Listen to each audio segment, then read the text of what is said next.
Hi, it's Heidi Sawyer.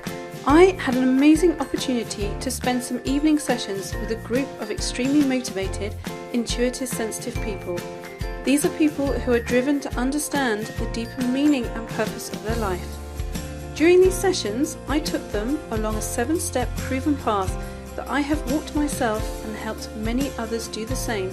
That I've done with incredible results. I'm sorry you couldn't be there, but I hope this is the next best thing. These are excerpts from the live events. Here they are. Enjoy, and I hope more importantly that you do something with them for your life moving forward. Thank you for listening.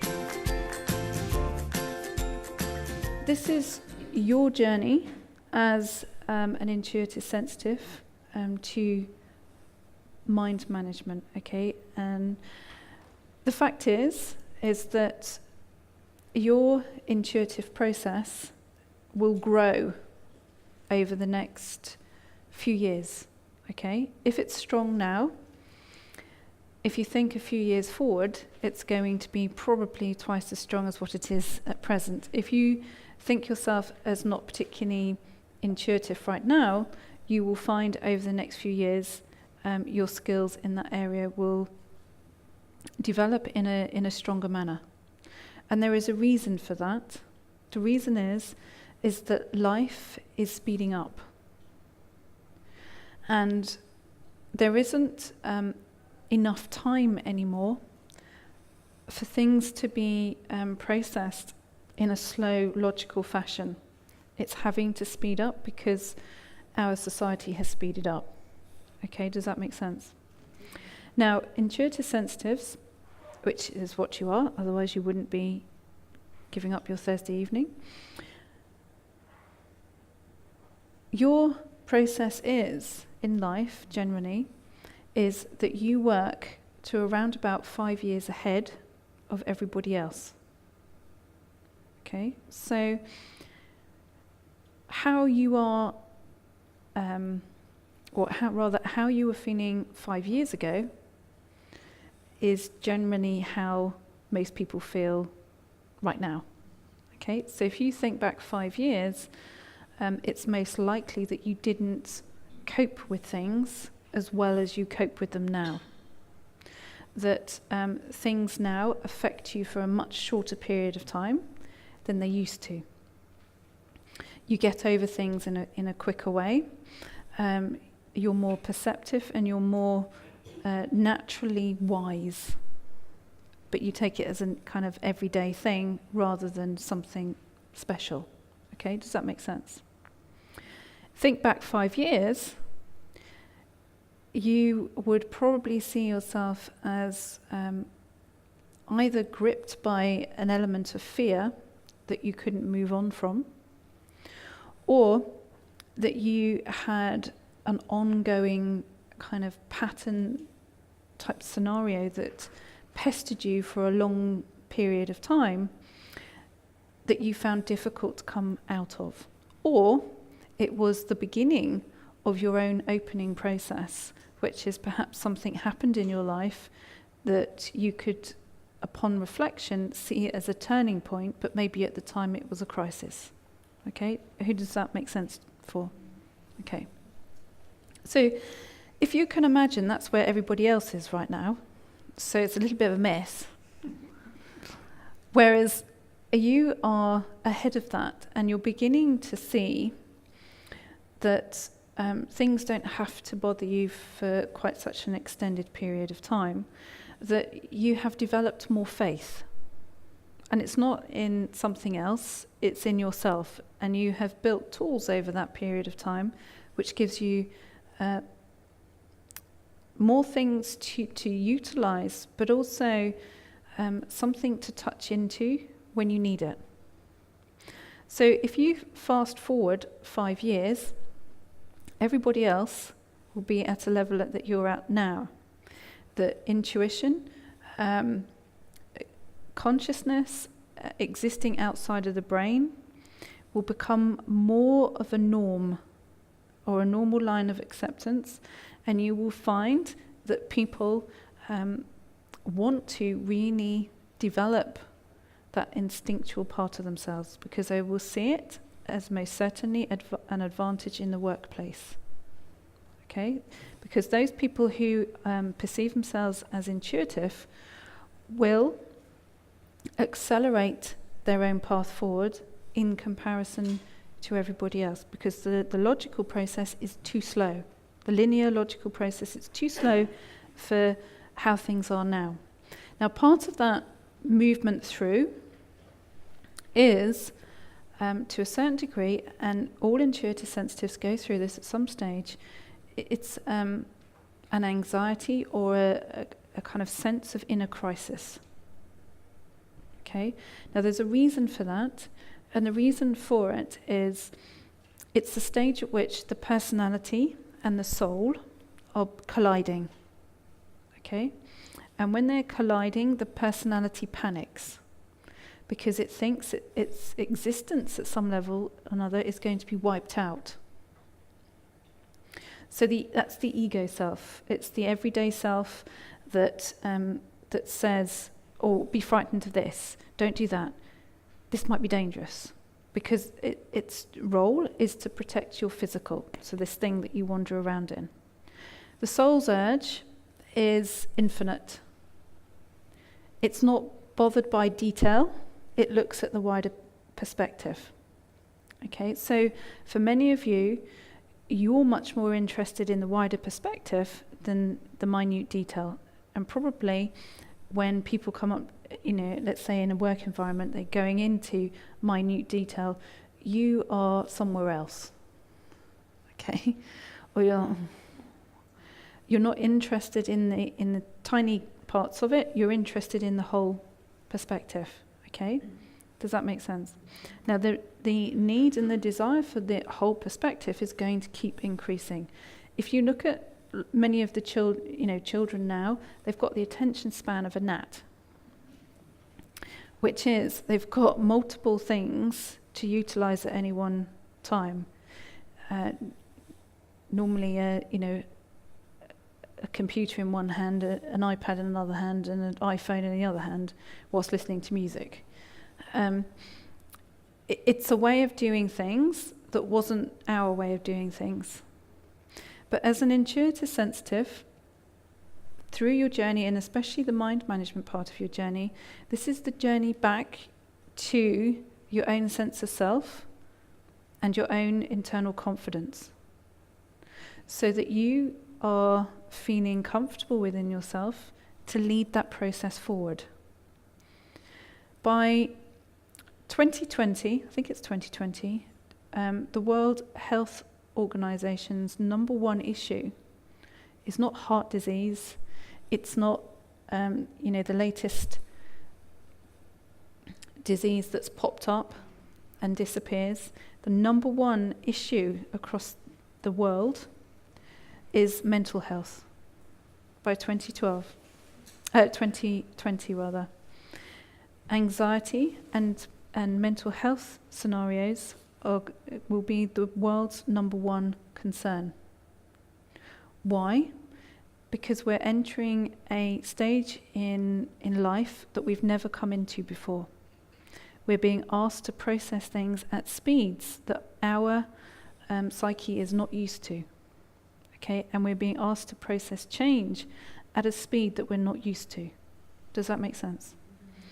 So what happens is a lot of anxiety and mental health issues come up when something is outside of your control, when you can't control an outcome. So part of developing your intuitive world is understanding that you don't have to control an outcome in order to be safe. So part of that process, and part of that process for you, because whether you like it or not, you will find yourself leading others through things that you've been through in the past. Okay, does that make sense? And you're probably finding that that's happening now. And it can be people who you've just met. It can be someone that you come into fairly random contact with. but what you say something that really helps them. Okay, and that's going to increase as part of your role in life moving forward. And the reason for that is that your sensitivity and your sensitivity within the herd, because we are herding animals, humans are herding animals, is that you're the lookouts. Okay, you're also the lookout. If you think about it, you're the lookout for your family. You're the lookout for the people who are special to you. Your family don't have to be people you're related to. In fact, in some instances, you prefer not to be related to them. Your family are people that mean something to you, that you have a feeling of a soul connection to. And intuitive sensitives are extremely loyal. You're very, very loyal people. And you're very loyal to what matters to you. And the reason for that is, as I say, is that you are you're the leaders in the sense that you go out and suss out the territory first. Okay, so if you were an animal, if you were an animal in the wild, so to speak, your perceptive nature, your hypervigilance to a certain degree, would be out looking for the better land, the better grass. It would be having a feel for something that's coming, an eye for danger, a feeling of when it's time to move. This is why you're, as an example, many of you will be quite strongly affected by the weather. You know, when a storm's coming, you're dreadful. You know, you get the headache, you get the heavy eyes, you're uncomfortable because you're very aware of different environments. Okay, does that make sense? So, you're not a wild animal right now, but if you were, you would be strongly in that instinctual part of yourself. Okay, what's happened is that you've lost your confidence in that. Okay, so, you know, why we're doing these groups is about you rebuilding your sense of self. It's not something you're going to get, it's something that's already here. It's something that you're revealing to yourself in terms of you're revealing more of your soul to yourself so that the personality can trust it without having a panic. Okay? Because it's preparation for you for what's to come.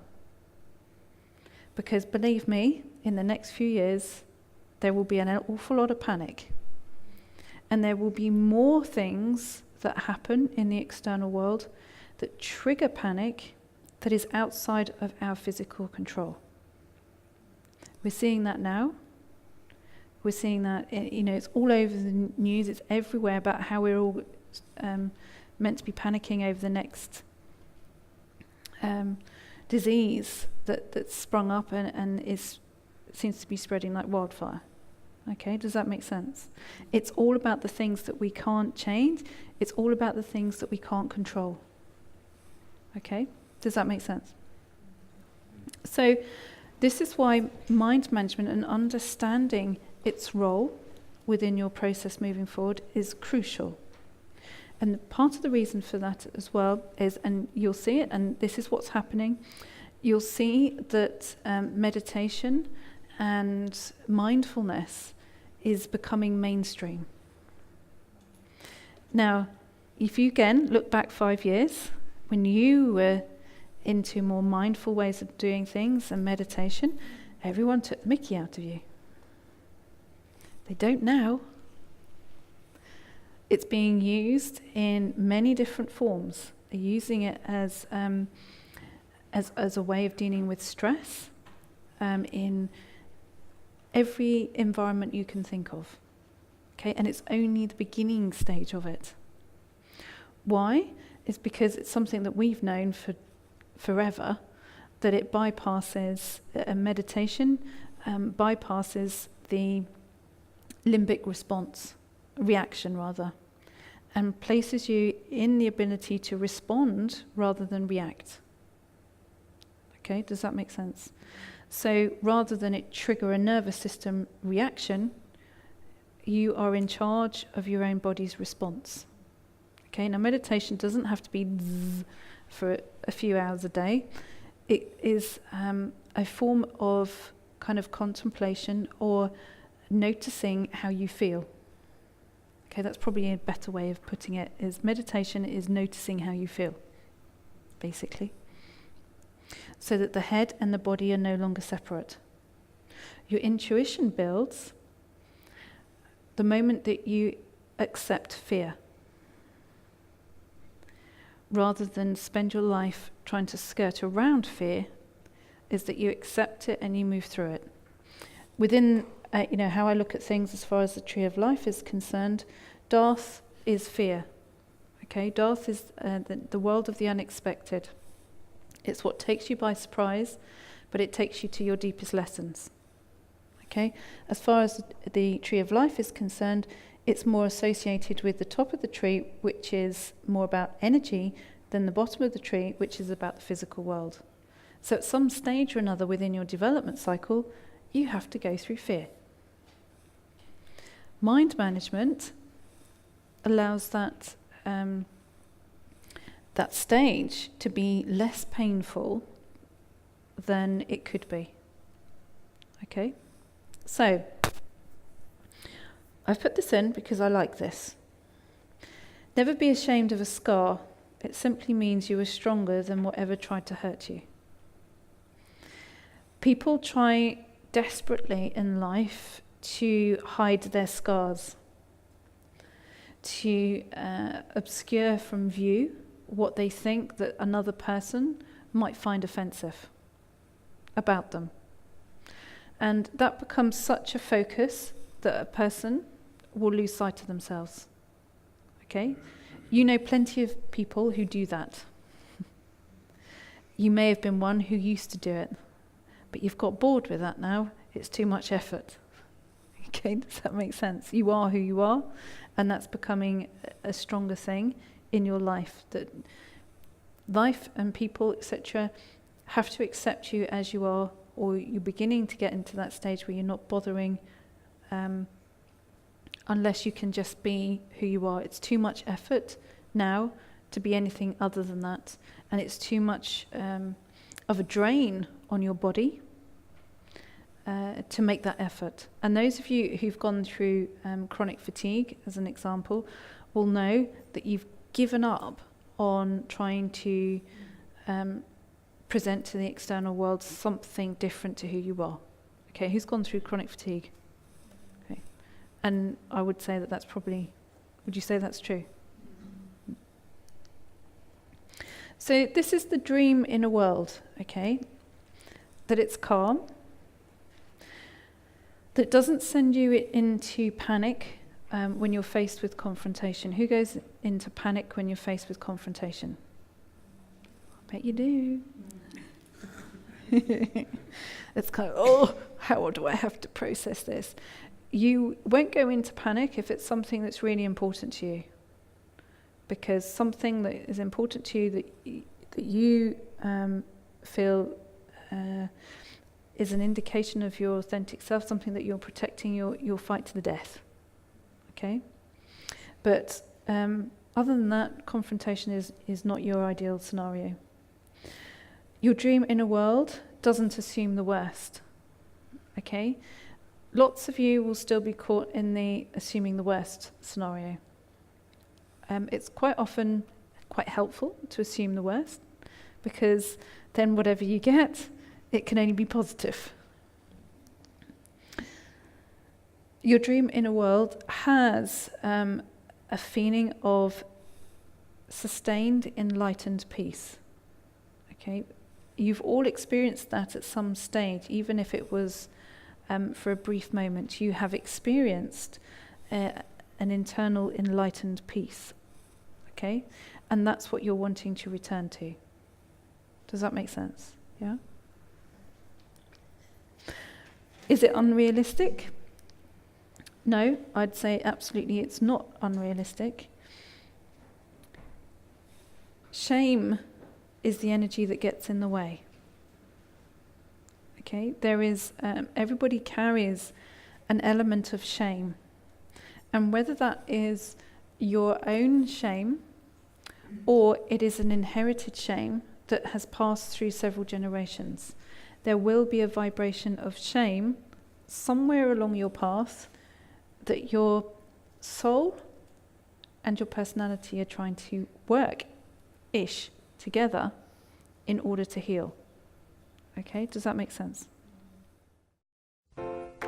For more great free content designed to support your purchase of my book, Highly Intuitive People, 7 Right Brain Traits to Change the Lives of Intuitive Sensitive People, please visit finallyfeelunderstood.com. There you can subscribe and download for free the meditation specific to today's episode. If you have already read the book, then it's time for you to receive exclusive access and support from me and your fellow intuitive sensitives as we go deeper together along this proven 7-step path by joining us in my monthly membership program called Heidi's Circle. There you can ask me anything in a safe and private environment, and I will answer you live. Join us today by visiting healmyinnerworld.com.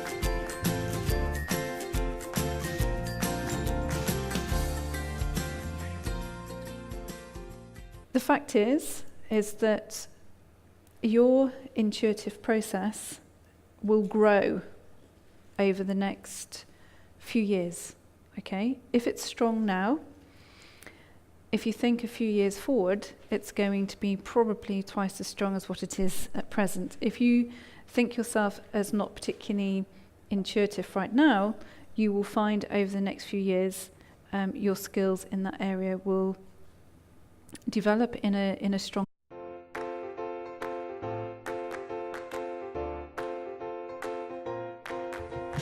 Hi, it's Heidi Sawyer.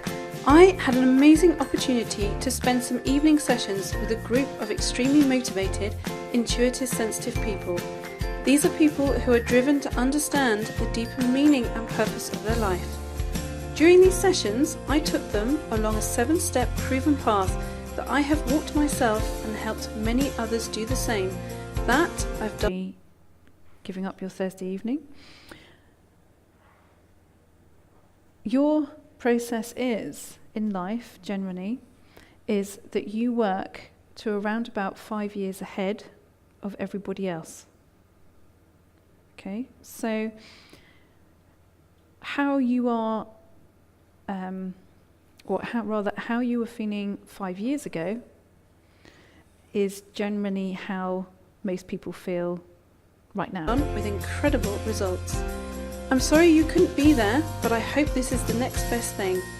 These are excerpts from the live events. Here they are. Enjoy, and I hope more importantly that you do something with them for your life moving forward. Thank you for listening. This is your journey as an intuitive sensitive to mind management, okay, and longer manner. And there is a reason for that. The reason is that life is speeding up. And there isn't enough time anymore for things to be processed in a slow, logical fashion. It's having to speed up because our society has speeded up. Okay, does that make sense? Now, intuitive sensitives, which is what you are, otherwise you wouldn't be